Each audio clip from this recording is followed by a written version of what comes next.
Hello and welcome to WWJPS, or what would Jairo Pinto say? I was down for the last few days with a flu, so I hadn't had time to really get online. I did put in a few shorts, but I had a bit more to do. So my apologies.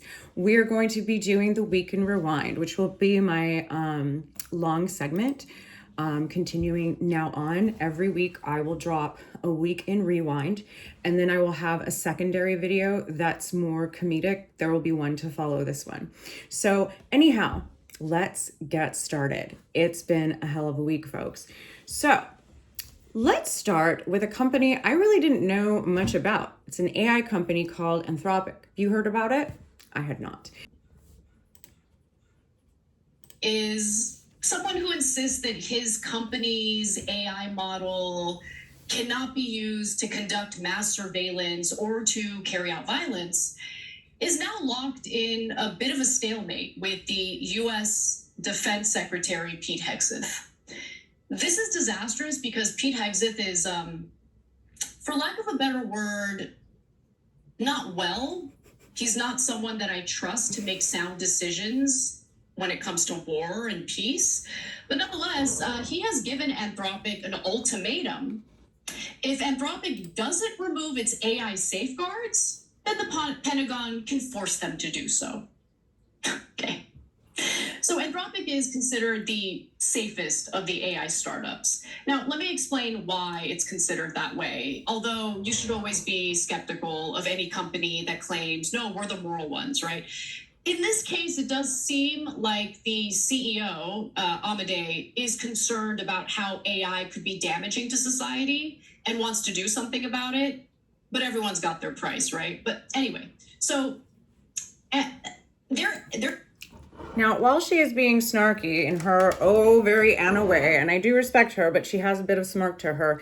Sure, everyone has their price, but the bottom line is that's the issue right now. The issue is, do they really have a price? Because the Pentagon is saying, hey, you either let us in the back door where we can look and see everything and we can spy on all of your users the way ChatGPT, AI, Gemini, Grok, all of those others are doing for us, or we're going to take away the $200 million contract that we gave to you. So that's really what's at stake here. Are they going to give up that contract and prove that they're the company that they said that they were? Or are they going to capitulate like every other billionaire oligarch company has done? I mean, let's not forget, folks, there was a subpoena done by DHS and Department of Homeland Security, Kristi Noem, and that whole situation, which now gives them the right to subpoena. They did subpoena, I believe it was Google, Facebook, mostly social media, to see who the dissenters are, the people who criticize them, the people who criticize the Trump regime. So if these people aren't doing that, yay for them. I'm going to give them some credit for that. We will know if they have made their decision by Friday. Now, let's talk about what happened at Mar-a-Lago over the weekend. Now, so I heard, what I heard is there was a man that showed up with a rifle and a canister of gas, but let's see what else someone said about it.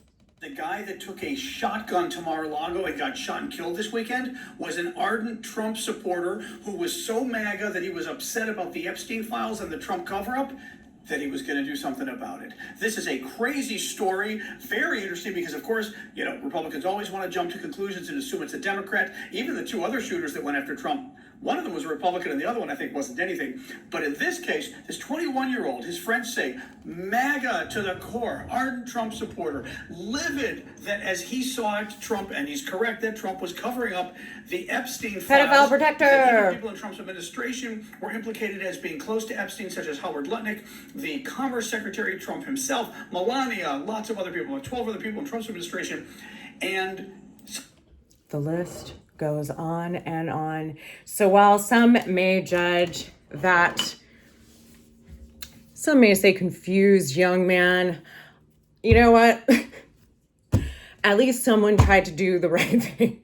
It was not the right thing. And he did it in a misguided way. He did it in a way that was not good. But you know what? More than our government has done. They still have allowed, right now they have Clinton in the hot seat. For what reason? One, she never met Epstein. Two, she's always been, willing to discuss that. while they're not allowing the press in, which is interesting, even though she wanted a public hearing. So these people are in massive cover-up mode, and it's usually one of their own, again, not a leftist Democrat, not one of the crazies, but one of their own that's like, hey, we really shouldn't be doing PDFing things to children. Not a good look. Now, speaking of what's going on with our children, specifically, I want to talk about the ones in detention centers in Dilley and in Texas.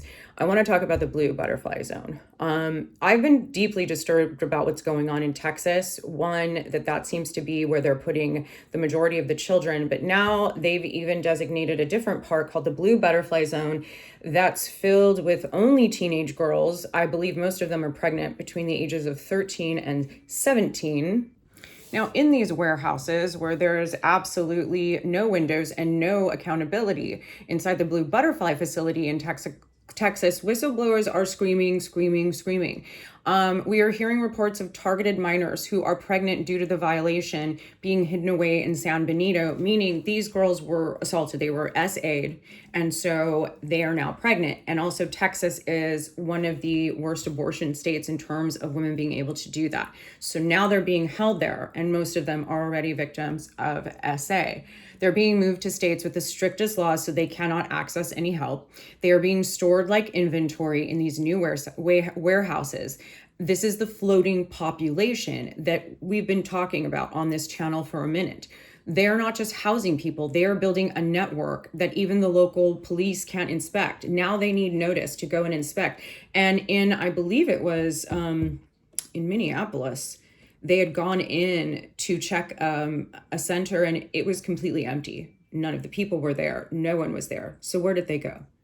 And why is it that in a country that loses no one, when we're using Palantir and all of these AI surveillance techniques, we're losing men, women, and children all the time through DHS, and that's just acceptable, and ICE and Border Patrol?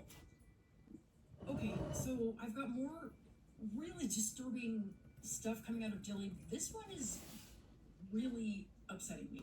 And I want to tell you guys, I don't have a tremendous amount of information, but I want to flag something very concerning. So at this point, I am on like regular text conversations with Casey, who runs Each Step Home, which is a organization that helps children, immigrant children, with Dr. Anita Patel, who has been advocating for the kids at Dilley, indirectly with Lydia Terrazzas, who is the amazing reporter who's reporting out of Dilley. They're all working with Representative Castro's and Jasmine Crockett's office. Everybody is trying to get to the bottom of what the fuck is happening to children and pregnant women and everybody at Dilley. But here is a detail that I saw first on a screenshot of one of Lydia's text messages to some of the other women about something called blue zones at Dilley. And it struck me. It was tucked into a text about something else, but she said there are blue zones where teenage girls are being kept at Dilley and nobody can see them. Nobody can access them. No one knows what's happening to them. So I was like, wait, what about these blue zones? So Anita, Dr. Patel, was on a call with the two Texas representatives' offices just today, and they confirmed they're not blue zones, they're called blue butterfly zones. And these zones are zones where the teenage detainees, the girls, under 18, are kept together where nobody can check on them. Press can't go there, not that press can go in. Now, I would like for us to think about this because right now, as we're all involved in the Epstein scandal, this is the Epstein scandal. Why aren't we able to see these young girls? And again, trafficking and the essay of children and young women in this country is not going anywhere. So why is it that we have a facility where minors, children, girls are being kept who've already been the victim of essay, who've had something to them, and there's no one getting involved? First of all, minors have very specific rights in this country. You can't even take a kid to school, register them for school, take them to the doctor without having some sort of either a parent with you, being a guardian, or there has to be some paper trail of who you are that's bringing this kid. Kids come with details. They have parents. they have an association. And now let's relate that to all of these kids that are somehow missing. How many kids have been missing that have come up in these different places? And the excuse always from DHS and ICE is, oh, well, we thought they were unaccompanied. Unaccompanied means they have now pulled that kid. They have now erased their record of them having a parent, or they're saying their parent just flat out abandoned them. They don't have anyone. So now that kid becomes a number in the system. They no longer have a parent or guardian. They're a ward. That should terrify you, because a lot of these kids do have parents. They are absolutely not abandoned. They are just simply being taken by our government for whatever reason they say, while their parents are either being held or their parents are avidly looking for them. Minneapolis in early January, registered as an unaccompanied child and disappeared in the system. Days later, his family found him in a religious facility in Michigan. I know there's too much happening to track the government's aggressive campaign against immigrants, but this story exposes a different layer of how this machine works. According to reporting by Susan Du in the Minnesota Star Tribune, a 16-year-old asylum seeker from Ecuador, identified in court documents as MSVI and referred to as Sebastian, was driving alone in North Minneapolis when immigration agents apprehended him. Sebastian managed to call his father in the seconds before agents took his phone. From then on, nothing followed the pattern. Sebastian did not go to the Whipple Federal Building. He did not get processed the way thousands of others did. He described being moved through holding areas in Bloomington, guarded overnight at a hotel by agents who would not answer his questions, and then placed in commercial flights to Michigan. There, he was admitted to Bridgeway, a short-term program for immigrant youth run by Bethany Christian Services, a large faith-based child and family services organization headquartered in Michigan. For days, his family could... Again, why are minors suddenly being taken by government without telling their parents? That kid called his father, his parent, and then suddenly the parents couldn't find him, and now he's in a Christian camp that's owned by the family of Betsy DeVos, one of the Epstein class. Let's just call it. That's the easiest way to describe these people. They are a part of the Epstein class. We are really not taking care of women and children. And he's not the first. They are losing minors. They are putting minor girls who are essayed into weird places that no one can see them. What do you think's happening to them in there? Huh? You think they're reading books, getting good nourishment, great doctor's care? That's not what's happening. And I think we all know that. So while the Pentagon is telling, Anthropic's, hey, you better let us surveil everyone. You better, because they want to make sure that they can take more kids, right? They can remove more women, more children, potentially traffic, allegedly, because seriously, they were supposed to be deporting people. I don't see many deportations happening. I'm seeing way more detained. I mean, we have over 70,000, 70,000 people in detainment.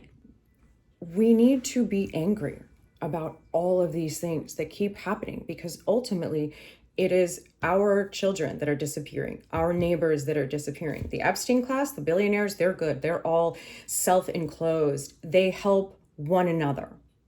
So I want to end today on part of Epstein, because no matter what, we're going to talk about him at least once a week. Now, the only thing that I found amusing, so I like to end with humor, Les Wexner. I don't know if any of you watch Seinfeld, but I remember he has this Uncle Leo who's getting older, right? And so Jerry kind of finds his uncle stealing in a store. And he's like, Uncle Leo, did you steal that? And Leo's like, yeah. And he's like, but wait, you just steal? You're not afraid of being arrested? He goes, no. So like if they catch me, I'll just say I'm old and confused. I didn't know what I was doing, right? Because when you're old, you can do that. I think Les Wexner tried a bit of that during his deposition, whether it was, saying that he was super straight when they asked him if he was sleeping with Jeffrey Epstein, saying that he had no idea about any sort of illicit thing, and he was just simply conned by the king of the cons. Before I show you this very last video, which will end our weekly rewind, Jeffrey Epstein was a lot of things, but he knew these people that he blackmailed. He knew them inside and out. He knew how to make them do what he wanted to make them do. Wexner and a letter that Jeffrey wrote to him in 2014. The last video goes into more detail about the nature of the relationship, when it started, 1986. I'm about to play a video for you because it's important. I had to stop in the middle of the middle of the letter in the last video, but I have to show you this video of him really quickly before I finish the letter. It's just because I wouldn't understand this. It's so confusing to me. He would say, like, I'm providing financial advice to the founders of Google. Pay attention to his shrugging. I'm providing financial advice to Jeff Bezos. I'm providing financial advice for the chief technologist at Google. I'm in good company because these are really smart guys with a lot of money. And essentially what he's saying there is that he only entrusted his wealth with Jeffrey Epstein because, for example, he was providing services to Jeff Bezos, and I was like, wow, I'm in good company. Jeff Bezos did not start Amazon until 1994, and he didn't become a billionaire until 2007. Okay, Les Wexner started working with him in 1986. That's 21 fucking years. So anyway, as you know, Les Wexner says famously that he cut ties with Jeffrey Epstein in 2007 or 2008 when he had the Florida charges, okay? And I think that there's some truth to that. I think that for his own self-preservation, he probably was like, I'm not fucking talking to you, you're cut off. Okay, I have proof of that. So I found a bunch of drafts from June of 2014.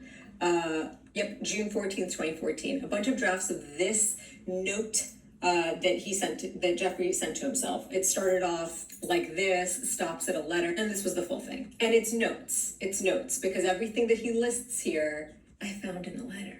The letter's not signed, but it's addressed to Les. The subject line of this is Wexner, and it covers all this stuff. So here's the letter. Les, I am truly sorry to hear that you have been the target of an extortion attempt by the same girl, Virginia, I think, that has tried to extort Ehud Barak, Alan Dershowitz, and Prince Andrew. I guess that she is either using bottom feeder or she is being used by them. I am certain that John Ziegler, has transmitted my suggestion that you and I sit down together.